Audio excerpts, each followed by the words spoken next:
Fala pessoal, bom dia mulherada, bom dia rapaziada. Estamos aqui mais com um vídeo aí do canal Ramanaco Jiraya. Tinha ficado aí de fazer o resumo, né, das oitavas. Então, estamos aqui para cumprir aí, né, porque um homem começa a valer pelas suas palavras, né. É isso que importa, né.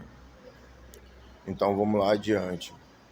Sobre os jogos das oitavas. Holanda e Estados Unidos. A Holanda sempre foi mais time, teve um time mais sólido e forte durante a partida, mas os americanos sempre foi um time resistente e também que tinha garra, né? Apesar de algumas falhas e oscilar muito durante o jogo. Mas para você ver como é que é futebol, né? Se os americanos tiveram a primeira chance durante a partida, que foi com aquele camisa 10, que é o mais habilidoso, o Pulisic. Se ele tivesse feito o gol, é tudo na base do si, né? Mas aí o jogo seria outro, né? Por isso que eu falo, o futebol você perde e ganha nos detalhes, tá entendendo? Pode ser a seu favor e pode ser contra, né? E você saber as oportunidades, ser eficiente, saber aproveitar, né? Porque senão fica complicado. Então, se o camisa 10 americano tivesse feito o gol logo no começo, talvez provavelmente o jogo seria outro, porque quem faz o primeiro gol é que toma o controle, toma a rédea da partida, né? Então, foi por isso, mas a Holanda com um time mais sólido, mais consistente, mais forte, tá entendendo? Impôs o seu jogo com troca de passe muito rápida e transição veloz e determinou como foi o jogo, né? Na primeira troca de passes eles foram adiante com 3 passes aéreos na cara do gol, jogada aí, cruzamento do Dumfries, ou do Memphis, né? O Memphis Depay. Então, um time bem perigoso e que tem uma troca de passes muito rápida, um certo entrosamento muito além, né? Então foi isso que determinou, né? E a maioria dos jogos a tônica acabou acontecendo assim, né? O jogo Argentina e Austrália, a Austrália a Austrália fez uma marcação muito consistente em cima, a chamada marcação alta, e a Argentina só veio passar do meio de campo depois dos 20 minutos. Você vê como é que o futebol aí impuseram uma dificuldade e um fator complicador muito grande para o time argentino, né? Para a seleção argentina. E aí, claro, com os melhores jogadores, com o seu gênio que tem a seu favor, Lionel Messi, as coisas teriam a clarear. Mas não foi com essa facilidade como eles pensariam, né? Porque em uma troca de passe na entrada da área australiana, o atacante Julian Álvares com o Messi acabou botando a sua canhota potente e certeira e acertou o canto do goleiro 1-0. Mas no segundo tempo o jogo tornou a ser complicado e continuou a ser, né? Já que a Argentina não conseguia sair muita da marcação e também não queria muito se expor, né? Para não dar muito contra-ataque. Mas foi a situação acabou continuando muito mais complicada e ficando assim, né? Já que a Argentina fez o segundo gol numa falha grotesca e bizarra do goleiro australiano, né? Tendeu a sair jogando e acabou perdendo a bola para o atacante Julian Álvares numa saída muito displicente e desatenciosa, e acabou uma saída muito displicente e desatenciosa, acabou perdendo a bola para o atacante foi lá e aproveitou. Isso fez 2-0, sacramentando a vitória dos hermanos, né? Mas o jogo foi muito complicador. Se isso não tivesse acontecido, e a Argentina ia passar com muitas dificuldades, ou não, né? Porque sofreria o jogo inteiro oscilando de bons e maus momentos. Quando a Austrália fez o primeiro gol, você pode ver que a Austrália cresceu e começou a gerar muito problema para a defesa argentina. Então, assim, não foi um jogo fácil, o placar já diz muito o que foi, né? Então, foi um jogo bem difícil para os hermanos e isso acabou se refletindo no placar e com muita dificuldade. Se o goleiro não tivesse falhado, né, fica tudo na base das hipóteses, né, do si, mas a coisa tinha tornado a ser bem mais complicada para os hermanos, né? Aí vamos adiante. O jogo Portugal e Suíça. A gente vê que, né, Portugal tem um time consistente, um conjunto forte, né? Tem um conjunto forte e bem novo essa geração. Essa geração portuguesa é uma geração muito promissora e que, né, pode também se dar o luxo, junto com o treinador e ele vendo a capacidade dos seus jogadores, né, de poupar, de botar no banco sua principal estrela, né, o Cristiano, né, Cristiano Ronaldo. Então eles passaram da Suíça com certa propriedade, né, e cumpriram, né, o risco que a Suíça tem, né, já que a Suíça é o país do chocolate, eles enfiaram o chocolate, os patrícios, nos suíços, né? Então, isso que ficou impressionante, que eles impuseram um jogo muito veloz e agressivo e sufocaram os suíços sem dar nenhum nível de chance aos suíços, né? E ficou muito evidente, logo claro, e sem dar chance. O primeiro tempo acabou 3-0 e o segundo tempo acabou terminando, né, 6-1. Então, foi um jogo que deixou muito claro, né, a capacidade de superioridade técnica portuguesa para o time suíço, que sempre sabia se defender, sempre tinha um ferrolho suíço, sabia muito, tem uma marcação forte, sabia muito se defender, mas um jogo só, né? Se você tem um jogo só, você tem que se expor, né? Não tem o que fazer, né? Então, não tem como pensar em amanhã e tal. Você tem que se expor para tentar sair, para tentar fazer um jogo ao seu favor e tentar colocar pressão e ter a vantagem. Eles tiveram que se expor e eles não atacam bem e aí deram muitos espaços no contra-ataque. Portugal, com um time veloz, agressivo e efetivo, né, decretou uma goleada muito forte, né? Um chocolate, né, no time suíço, né? Então foi isso. França e Polônia aconteceu, né? Pronto, você vê França e Polônia 3-1. Parece até que o jogo foi fácil para a França, mas não foi isso que aconteceu, né? A França tomou a iniciativa do jogo por ter um time mais veloz e capacitado, tecnicamente muito mais superior do que a Polônia, mas oscilou bastante durante a partida, né? Teve lances muito perigosos de estocadas do time polonês, da seleção polonesa, que gerou muito perigo e muita apreensão à seleção francesa, né? Teve aquela chegada com o atacante Lewandowski, o Zelinski e o Berezinski fizeram parte do ataque e o zagueiro tirou em cima da linha. O goleiro também já tinha rebatido no mesmo lance e isso sobrou quando o cara chutou cruzado. E tiveram outros lances, né, na parte da defesa francesa aérea que geraram um complicador muito grande para a seleção francesa, porque eles atacam muito bem e são muito velozes e eficientes, mas se defendem mal, né, a seleção francesa. E talvez isso seja um fator para o English Team tirar proveito disso, né? Mas vamos ver o que acontecerá nas quartas, né? O jogo Inglaterra e Senegal também seguiu a mesma tônica, né? Inglaterra e Senegal, no começo o Senegal soube fazer uma marcação alta, sufocar o time inglês que não sabia sair, tá entendendo? Não estavam sabendo sair da marcação alta da seleção senegalesa. Então eles chegaram muito, sufocaram adiante e criaram chances com troca de passe rápidas e por imprimir uma marcação forte e forçar o erro do time inglês, tiveram chances, duas, três chances na entrada do goleiro, né? Na cara do goleiro, que acabaram não sendo eficiente, né? Então, isso que aconteceu. E futebol é aquilo, né, mano? Futebol não perdoa incompetência, né? Se você não for efetivo e matar o jogo, você pode ser punido, né? Não tem aquela famosa frase lendária, icônica do Muricy Ramalho, né? A bola pune. Então, é por aí, né? Que a gente enxerga por aí dessa forma, tá entendendo? Então, por aí que ficou. Espanha e Marrocos, né? O treinador da Espanha, Luiz Henrique, falou tanto que o time dele é isso, faz acontecer.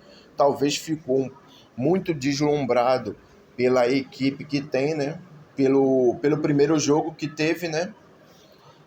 Que por a seleção dele não jogar, ter dado o show, espetáculo no primeiro jogo, isso subiu muito na mente dele. Ele achou, né? Que a equipe dele, né, a seleção dele estava no nível, né? Estava no nível de Bruce Lee, né? Inatingível, né? Então, isso aí, isso aí que foi o fator complicador para ele e acabou, né? Que não, no decorrer da competição,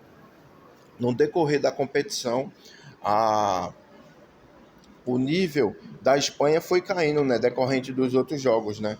Fez um jogo de muita oscilação, sem muita imposição contra a Alemanha, perdeu para o Japão, já que o Japão não é mais nenhuma novidade, né? Mas acabou perdendo com um time mesmo assim sendo inferior, né? Que o Japão, capacidade técnica e a visão tática de uma forma geral, a seleção tem uma capacidade menor de que a Espanha, perderam na fase de grupo, né?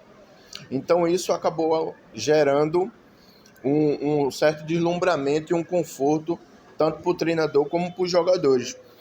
E que isso se refletiu, ficou claro que refletiu durante a partida. E o Marrocos, uma seleção que cresceu, que sabia exatamente o que tinha de fazer, com garra, determinação, aplicação tática, fez o que tinha de fazer e dificultou ao máximo as ações da seleção espanhola, né? Então, a seleção marroquina não perdeu tempo, tá entendendo? E sufocou o quanto tinha que sufocar, e isso gerando um fator complicador, né? Que não conseguiu ter desafogo e não ter facilidade para a seleção espanhola.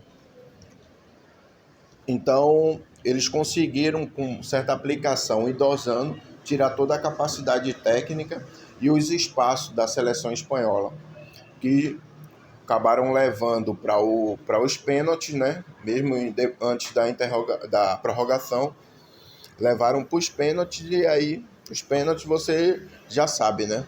Quem está mais frio, pênalti é competência, né, mano? Quem está mais frio, quem está mais preparado, vai e bate, né? E não tiver, fica a desejar e fica mais complicado, né? Então, foi exatamente isso, né? Japão e Croácia, quando aconteceu, eu já tinha previsto aqui com outro vídeo que eu já tinha falado que Japão e Croácia ia ser um jogo muito equilibrado, né?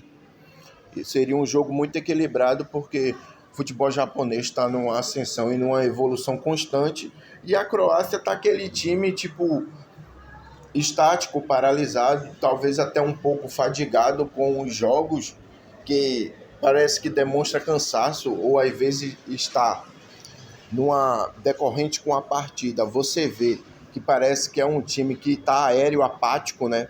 Transparece isso. E o jogo foi muito igual, foi lá e cá. Penso que até a seleção japonesa merecia passar, fez mais por merecer, mas futebol não existe, justiça não tem merecimento, né?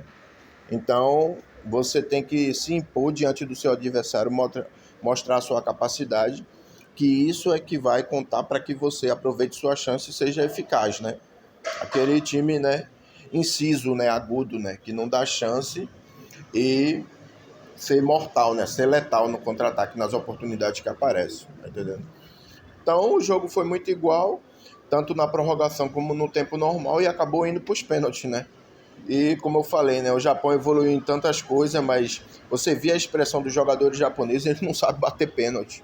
Acho que eles estavam indo para o calvário, parece que estavam indo se enterrar e tal. Isso ficou claro, né?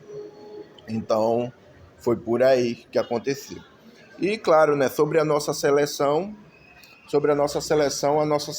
entrou descansada decorrente do último jogo, que botou o time em reserva. Achei muito interessante também para rodar o grupo e deixar o grupo mais preparado, mais focado e também mostrar que eles estão, né, com ritmo de jogo para não ficar muito no banco. Foi interessante ele botar o time em reserva contra Camarões e ao mesmo tempo descansar todo o grupo, né? O grupo entrou bem descansado contra a Coreia e aí você viu o resultado, né? A superioridade, a capacidade técnica, visão tática do jogador brasileiro para o jogador coreano é abismal, né? Isso está muito claro, né? Então, isso ficou muito claro dentro da partida, né? Que dominamos o primeiro tempo e até de certa forma a seleção coreana tinha que tentar o ataque porque só tinha um jogo para tentar tudo e tinha que se expor, né? E se expor contra o Brasil, né? Da nossa seleção é suicídio, né, mano? Com jogadores altamente capacitados tecnicamente e efetivo e numa fase que a maioria tá voando, né? Que são referências nos seus times. Então isso ficou muito claro. A nossa seleção matou logo no primeiro jogo, né? Matou a matou o jogo logo no primeiro tempo e definiu logo a sua classificação, porque em jogada muito interessante do Rafinha, recebendo do lateral, né, Danilo, e foi para a linha de fundo, colocou fazendo cruzamento na linha de fundo, buscando o canto, a bola passou cruzada pelo Richarlison e pelo Neymar, e sobrou pro, né, o nosso melhor jogador da atualidade, o Vini Malvadeza, né, com muita tranquilidade, frieza, né, o moleque foi gelado, né, foi muito gelado, né, então o moleque foi gelado e botou com frieza dentro da rede coreana, né? Parecia até, né, Romário com 17 anos, né? Tal frieza aí e consistência e tranquilidade do nosso Vini Malvadeza, né? E aí a seleção continua criando, o time continua buscando, os coreanos dando espaço sem escolha, né? Tinha que tentar, só existia um jogo para passar, né? E aí as chances foram aparecendo e o time foi efetivando e matando o jogo, né? Logo depois, num pênalti bastante ingênuo do zagueiro sul-coreano, do zagueiro sul-coreano no Richarlison, batida com frieza e muita calma do Neymar, né? Neymar, né? Você pode falar algo que for do Neymar, né? Que ele prende a bola, que ele faz a transição, que ele retarda a transição, que ele chama a falta demais até para ele se prejudicar quando deveria fazer isso na entrada da área. Mas em matéria de bater pênalti, ele é o melhor batedor da atualidade no mundo, mano.